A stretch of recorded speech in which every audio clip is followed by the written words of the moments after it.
Higit 800,000 bariles ng dagdag na langis mula sa Russia at Singapore ang dumating na sa Pilipinas. Sa kabila niya, nakikipag-usap pa rin daw ang gobyerno sa iba pang mga bansa para sa karagdagang langis. Narito pong report ni Maricel Halili. Galing mismo kay Energy Secretary Sharon Garin, dumating na sa Pilipinas ang 700,000 barrels ng langis na galing Russia. Petron ang consignee nito. Ayon sa shipping tracker na marine traffic, dumating ang langis lulan ng barkong Sarah Sky nito lang Lunes, alas 2 ng hapon sa Limay, Bataan.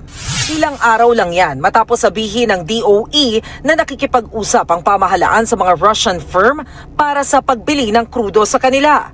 Sa gitna yan ng epekto sa krisis ng umiiral na giyera sa Middle East. May dumating din na humigit kumulang 142,000 barrels ng diesel sa Luzon. Binili naman ito ng pamahalaan katuwang ang Philippine National Oil Corporation sa isang Singaporean trader. Unang batch pa lang ito ng delivery. Ang pinagsamang delivery ng langis mula Russia at Singapore ay katumbas ng higit 133.86 million liters ng produktong petrolyo.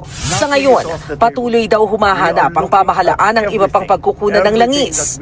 Nakausap na raw nila tungkol dito ang Canada, United States at South American countries. Ang China naman, iginiit na bukas silang makipag-usap ulit sa Pilipinas kung sincere ito tungkol sa joint oil and gas exploration sa West Philippine Sea. Sagot nila yan sa sinabi ni Pangulong Bongbong Marcos sa posibilidad na reset sa relasyon ng Pilipinas at China at sa pagiging bukas sa oil exploration. Welta dyan ng palasyo. Sa lahat ng pagkakataon, sa lahat ng okasyon, ang Pilipinas ay laging sincere sa pakikipag-usap, pakikipagnegosasyon, lalong-lalo na sa pamumuno po ni Pangulong Marcos Jr.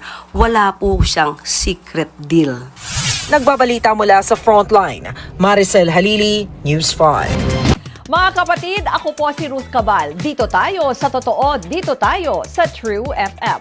Mag-follow at mag-subscribe din po kayo sa aming social media accounts at True Network PH. Diyan po yan sa aming X na dating Twitter, sa FB, sa Instagram, sa YouTube, sa TikTok at sa mga podcast. At syempre, tutok din po kayo sa Signal True TV Channel 19.